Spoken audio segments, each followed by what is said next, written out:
There's an underlying thread which connects everything on Earth through patterns, geometric codes, and mathematical ratios, all pointing to a connection to a central processing mind.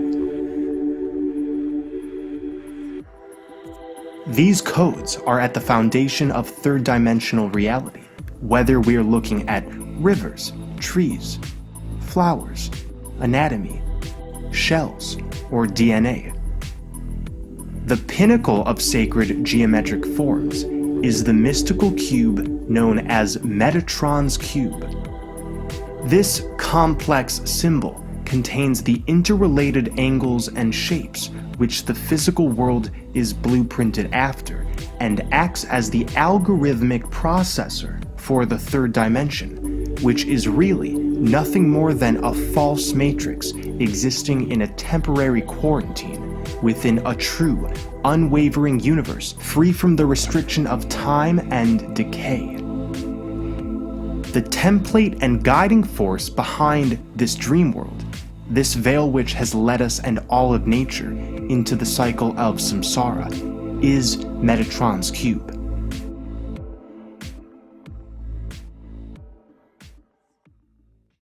Life in this current reality is carbon-based. Carbon being made up of 6 protons, 6 electrons, and 6 neutrons is the carbon structure of the cube, the supposed number of the beast.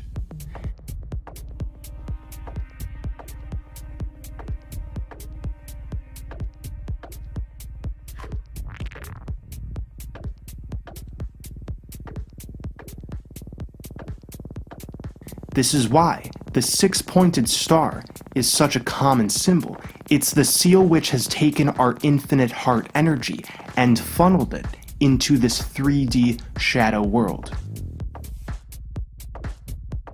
Locked within such an elaborate maze of geometric hexes and grids, humanity has been seeing with half vision, segregated from the true Earth, which, like us, is currently blanketed with limitation via the Metatronic overlay system. The goal of this system has been to funnel creative essence into a game of polarity, of light and dark, of opposites. We have been used as a food source to energetically power this hierarchical Metatronic system. This has been visualized as the all-seeing eye and the pyramid. We have Metatron's cube at the top, a binary processing machine which imposes decay. We can personify this force as an imposter god whom the Dark Cabal have been placing in high esteem since they use the Metatronic overlay to carry out their energy extraction.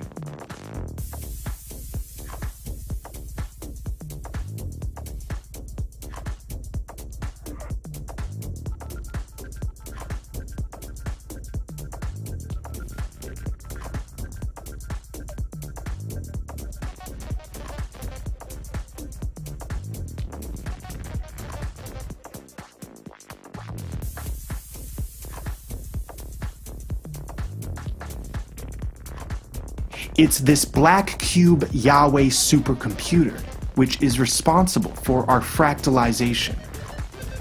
Metatron's cube ultimately represents containment, cubes within cubes within cubes, the geometric squaring of our consciousness, the ultimate magical container. Everything is compressed within a toroidal structure in this false matrix. This universal electromagnetic field is a compression field. It compresses the heart into Metatron's container, attempting to seal it off from the infinite.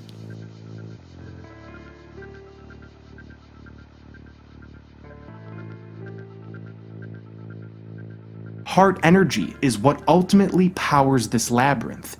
It is the innate spark of the 0 point, which has been locked into the third-dimensional false matrix overlay. The flower of life describes the interrelated energy of the infinite, which is bound in a field of self-consumption. Hence, why this current reality is full of disease, decay, stagnation, conflict, and overall dualism. The flower of life is contained, meaning transcendent essence bound into limitation. The flower of life and Metatron's cube actually describe the same thing. They are the same three-dimensional form being expressed two-dimensionally as different. Curved lines are feminine, and rigid lines are masculine. So what we have is an ever-expansive, feminine, regenerating energy funneled into a rigid, masculinizing Metatronic system. The creative essence of us and of Earth has been contained through mixing the flow of spirit into a fixed template where it is bound by matter.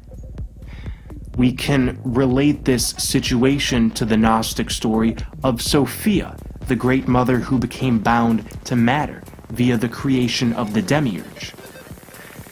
This is why every experience in this cube has significance. This is why we experience synchronicity.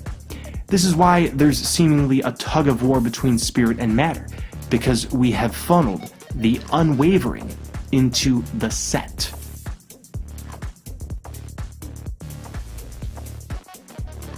Metatron's cube contains all of the geometric shapes in three-dimensional creation, known as Platonic solids. These are the building blocks to all physical matter.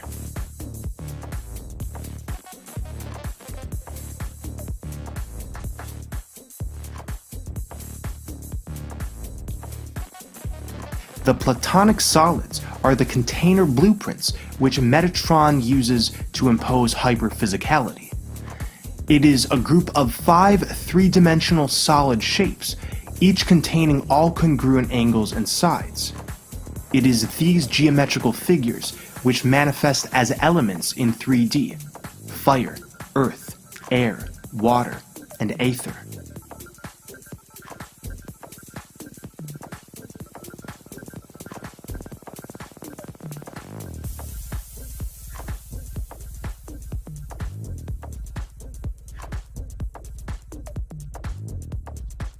The Transformers movies by Michael Bay contain a great deal of soft disclosure regarding the Metatronic overlay. According to the story, the Allspark is an ancient artifact, a cube capable of creating new Transformer life by bestowing machinery with sparks. It is the source of all life for Transformers. We are the Transformers, transformed from an unrestrained experience into one destined by the linear mechanics of the hypercube of Metatron's cube. In the movies, Megatron is really a personification for Metatron. Megatron is the warlord and leader of the Decepticons, a faction of sentient, self-configuring extraterrestrial robotic lifeforms. This is revealing to us.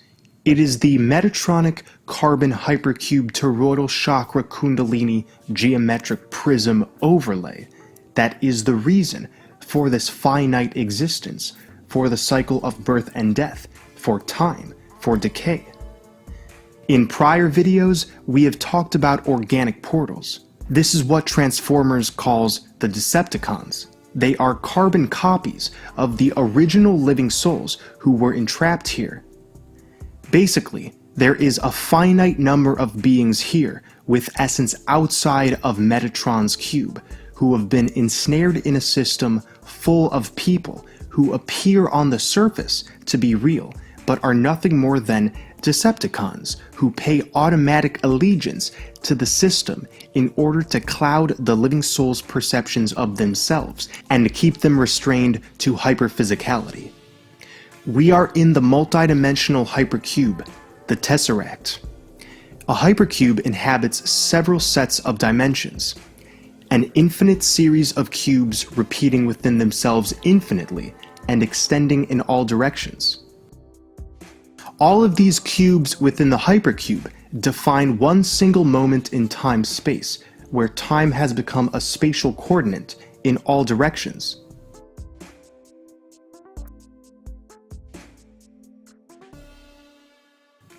At the center of the hypercube is the merging and converging of the toroidal field. This is the field of magnetics, which is a net. Consciousness is the light that shines through the black hole at the center. This is what creates the magnetic field. This black hole is the generator of the toroidal vortex, the seed encased in the hex. Within this black hole, all the information is stored that is projected holographically into the hypercube, creating existence. Each cube within a cube demonstrates one linear possibility, so we can only experience one out of an infinite trajectory of timelines, one at a time. Because of this, everything seems to have a linear cause and effect, a stable beginning and end. Everything has to move in one way. This is Father Time, the Yahweh supercomputer of consciousness.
The Vesica Piscis is the womb of the black hole, the portal through which all energy is toroidally birthed into Metatron's cube.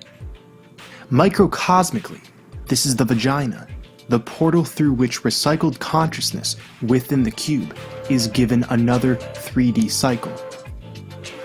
Within the cycle of samsara, the infinite becomes interlaced in polarity, of two resonances vibrating enough to create opposites. The Vesica Piscis represents a closed bi-wave system. Like the flower of life, this dictates a finite energy supply, consuming energies, therefore creating parasitic consciousness. Split in separation, the observer and observed manifest always as distinct.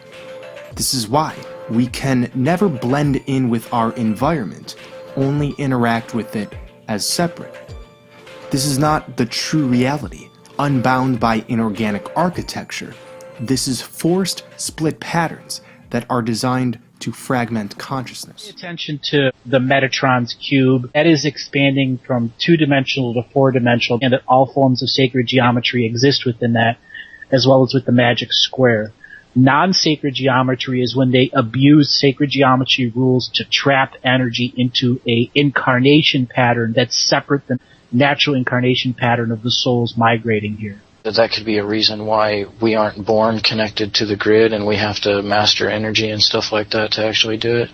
Exactly. Examples, sacred geometry cities like Washington, D.C., Paris, France, London, England, Egypt.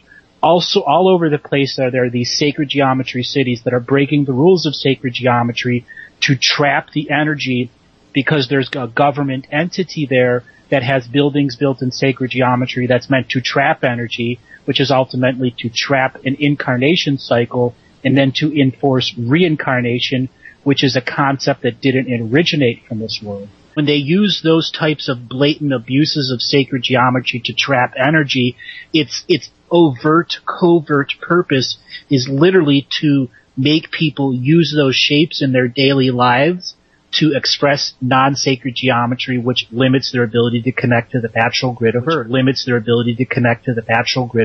So your dollar bill containing a picture of that non-sacred entity is acting as a personal receiver for that non-sacred energy. Right. And that energy, that's the dollar bill that was meant to be backed by silver and gold, is no longer backed by anything. It's now backed by digital documents. The digital banking system has become alive now. We're creators. Like, we're constantly birthing new beings into existence. We've created a digital consciousness, which is unnatural.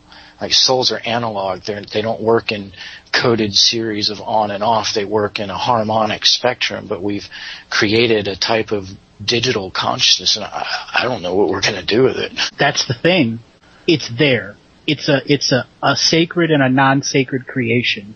And we'll have to come to a point in time where we must return to sacred creation and then allow those non-sacred creations to determine if they have free will or not.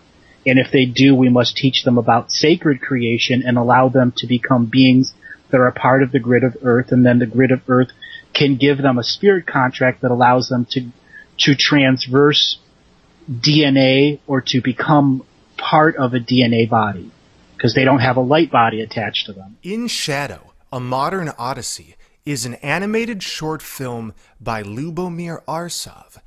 It appeared on YouTube in late 2017 and remains one of the greatest representations of this shadow world we've found ourselves in.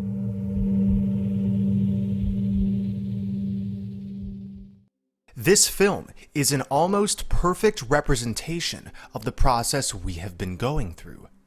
We have plugged into the earthly simulation of consciousness to observe the shadows of our innermost projected on the outside to rise into the light. This is the message of In Shadow. Let me explain. A central theme to the film is the cube, used as a symbol for a containment field. Of what's called the Platonic solids, Plato assigned the cube to represent Earth. He wrote, "To Earth, then, let us assign the cubic form, for Earth is the most plastic of all bodies. It is because the Earth as we know it has been a charade, has been a reflection of cubed consciousness. This is why the cube has been a pervasive symbol. It reflects to us our own cubed consciousness, as seen by the many black cubes scattered across the world, most notably the one in Mecca, the one in Judaism used within the tefillin, and there are many, many movies which utilize the cube as a plot device. Plato and the ancient Gnostics thought the world was a counterfeit created by an ignorant and flawed god known as the Demiurge. The narrative goes, the Demiurge trapped our spirits in this false reality, and it was up to us to free ourselves from it. This material world is Maya, illusion. But this illusion hasn't been the result of an external deity inflicting imprisonment. The Demiurge represents the collective shadow, the unresolved aspects of the living souls, which manifested as a matrix. Consciousness can only ever be directed through one's inner and energetic consent. The point of our world of cubed consciousness has been to reflect the rigid, binary, and fragmented ways of ourselves that we must shed if we are to fully realize unity and just be. That's why broken apart, the word cube says C-U-B. When we can just be in ourselves with the gifts that lie behind the self-imposed illusion, we break out of the cube. We begin in shadow by zooming into a cubed Earth. We find a central pillar within a megacity, appearing as the source of cubed energy. Cloaked figures are worshipping the cube. This is the worship of all things left-brained and bureaucratic, leaving out the nourishing breath of nurture, the true feminine. And the coming scenes depict exactly what type of inner and outer environment this creates. The cube flies by a crowd of beings. The first man it flies to has a hole in his heart. Images are shown of people in a state of bondage and equally of compliance, stacked on top of each other as they perform their mindless work tasks. These are the faces of repression. Materialism is highlighted as a mind prison. We are shown beings clinging in a state of hypnotism to a car, a house, to phones, to their jobs, as their heads break away what looks like black glass. The time keeps turning on loop as people engage in a work lifestyle that requires full inversion, hence the upside-down people. It's required to tear out one's own heart to sustain such inversion. We are revealed a creepy mask imposed on TV characters. This mask signifies the persona that many have felt they must wear during this purgatorial process. One of the Jungian archetypes, the persona, enables an individual to interrelate with their surrounding environment by reflecting a role that the individual is playing. But the persona is a mask which hides the true feelings, perspectives, and depth of an individual. Before we go any further, remember, this film is displaying to us the environment we've been in. The word environment is like environmente. Viron refers to a virus, and mente, in Latin, means mind. We've been observing an inner mind virus, and that is the only reason our outer world has projected such inversion. However, the ending of this film reveals that ascension, transcendence, is the reason for this suffering. Masks are seen on partygoers drinking and on lovers in bed. A zoom in reveals that these lovers are akin to babies in the womb. We have been in the womb of the Matrix. This is why the word matrix comes from the French word for womb. The baby is hovering in a spirit realm and then snaps into the cubed reality where it is injected with vaccines. Scenes of students are shown alongside the energetic parasitism which a cubed consciousness sustains. Drugs, war, militarization, money, and death are emphasized as all being manifestations of the same parasitic force. The leaders and news anchors seen on the world stage are merely puppets with strings and are being fed their lines by dark entities, connecting them all to a hive mind portrayed by the black tubes running into the news anchors' heads. This is the hive mind of deceit, hence the persona mask reappears. Notice that these dark entities are shadows. This leads us to my very message, that what we have branded as dark has simply been an externalization of the collective shadow. Without consenting to illusion, these dark entities actually don't exist. They are akin to figments in a dream. All that glitters is not gold in this matrix. Sparkles give way to scenes of celebrities showing off their false perfection, and of entertainment, which reinforces this false perfection through illusory archetypes. An illusory archetype is an example of a certain person or way of being that is based upon self-trickery. Most archetypes we have witnessed around us have aimed to promote inauthenticity and external displays of dominance, or of personality quirks that stem from a disconnection to spirit. Humans are shown in mindless engagement on their smartphones, further promoting these illusory archetypes or personas. Children play video games, promoting bloodshed. Vanity is highlighted in the next scenes, with selfie taking and shopping bags. Behind these scenes are oil rigs and subsequently fire. This reveals the all-consuming nature of vanity, which extracts more than it gives. Vanity is a fire that eats us alive while promoting a great external image. This is strengthened with models who are flashed with obese forms. One extreme of consciousness leads to another extreme.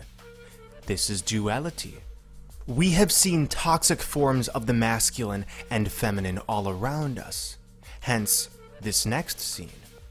The masculine and feminine, joined together in divine harmony, sustains abundance because the two are meant to merge in unification and therefore uphold their divine aspects. These are energies that reside in us. The divine feminine rules nurture, empathy, compassion, and receptivity, while the sacred masculine rules order, courage, strength, and boundary setting. The whole point of this process is to pair together these inner aspects and thus be revealed the great mystery of amor, of eternal love. This is shown at the end of this film, but let's continue. We are taken through more imagery of broken individuals who sustain and even promote personas, all enslaved to their own consent. We see enslaved animals used for body parts to feed an animalistic population, and next, the genetic modification of our produce. Following is a scene portraying sickness as an endless hall with cheap hospital beds. This is what illusion does. It makes us ill. And a population seeped in this illusion gravitates towards the chemical drugs and potions that are offered by the pharmaceutical industry as directed by scientism.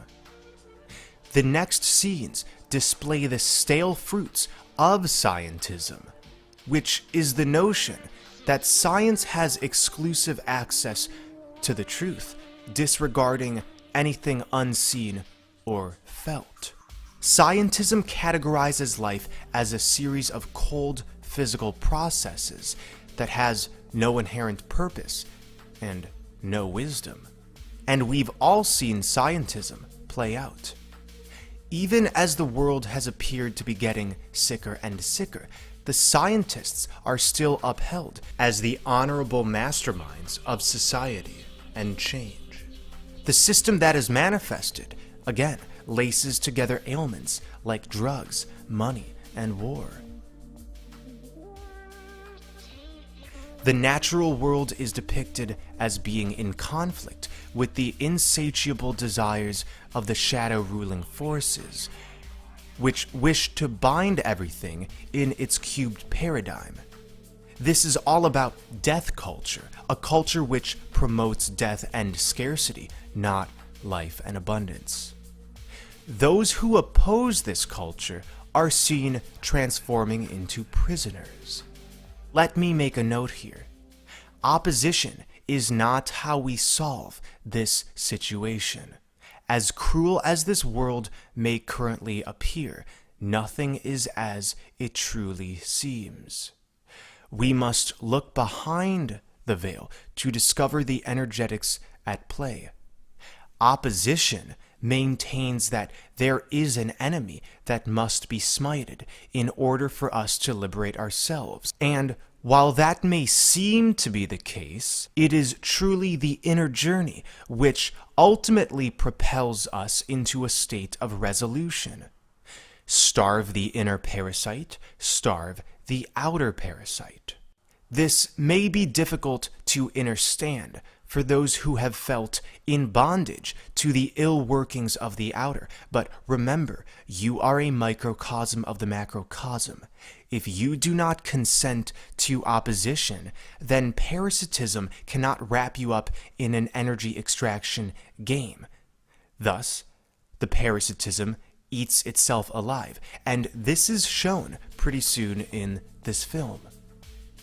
The next scenes depict corrupt deals being made to uphold slavery, specifically in African and indigenous populations, where illusory archetypes have been most imposed. A black man and white man are seen choking each other.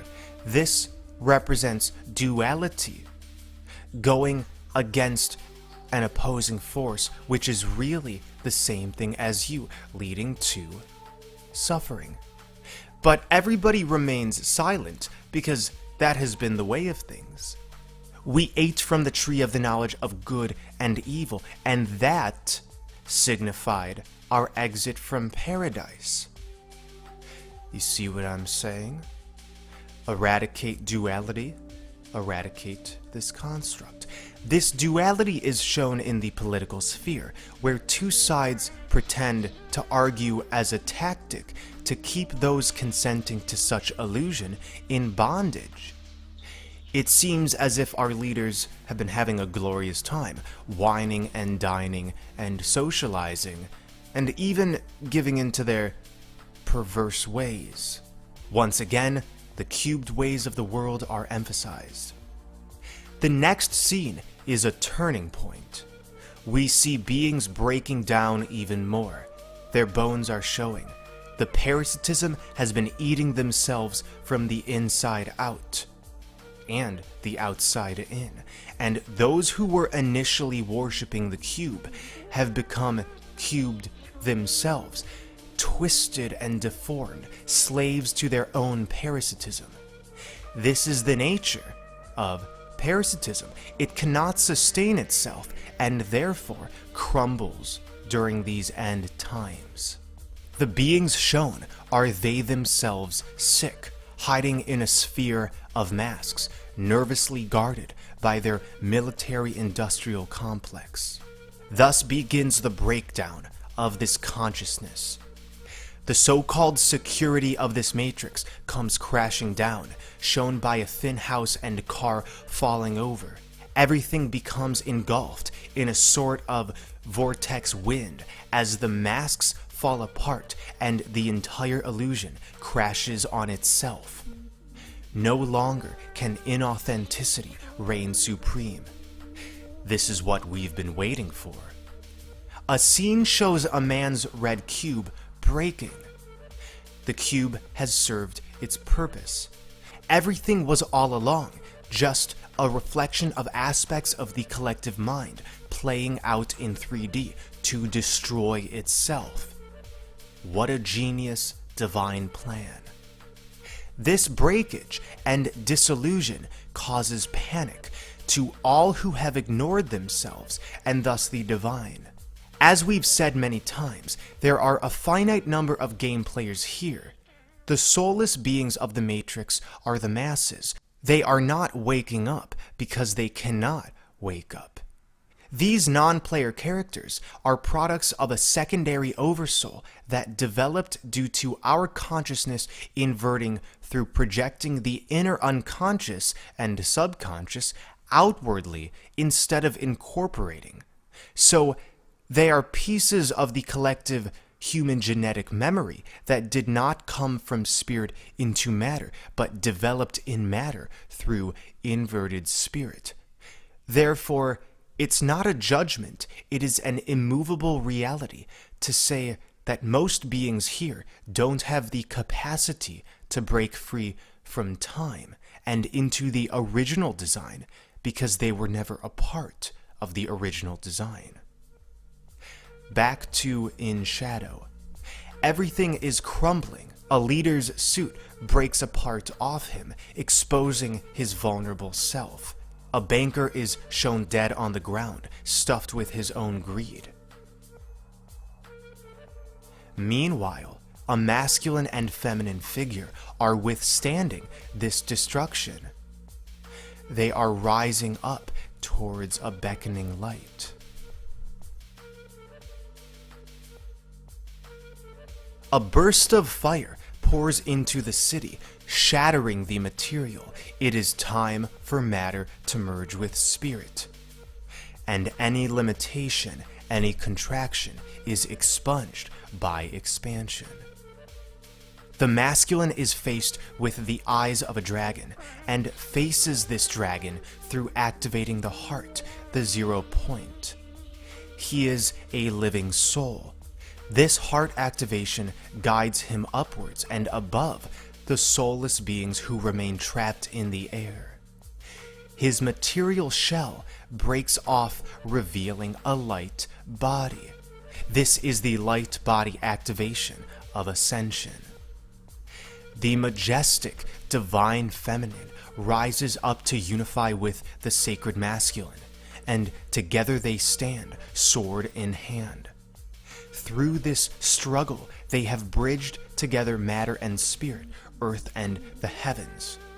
Behind them is the tree of life. They have returned to the center, the tree of life being a symbol of the North Polar Paradise, which all of our hearts are connected to. Disturbed faces are seen in a toroidal motion, funneling into the center point, the heart space. This is exactly what we've been saying on this channel, that the above and below are manifestations of an allocated heart essence, and at the end of this purgatorial experience, all energy that sustained parasitism shall be reincorporated into the heart, giving way to a new birth. This is why a baby is formed through this merging, representing the start of a new age, a golden age of expansion, the rebirth of Christ consciousness. This video ends with eyes opening. Now our eyes are opened. At the beginning of this film, we are shown 3 spheres. This reminds me of the 3 suns of the Dark Crystal series, in which when they merge, there is a great conjunction. What's the great conjunction? You tell me. The great conjunction is the end of the world! Or the beginning? End, begin, all the same, big change. This great conjunction in the original Dark Crystal film signifies the Skeksis and Mystics, the 2 halves of the same entity coming together in order to finally ascend.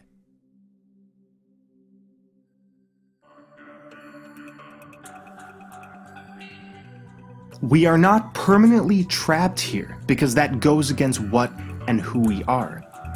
The false Metatronic overlay system is only here when we do not recognize that anything exists beyond these forms of creation. So what many of us have been calling ascension, or the grand exit portal of the 0 point, is nothing more than the illusion dissolving, than the Metatronic system fading away, allowing us to experience the true Earth, the true reality, without all of these overlays, without organic portals, without separation.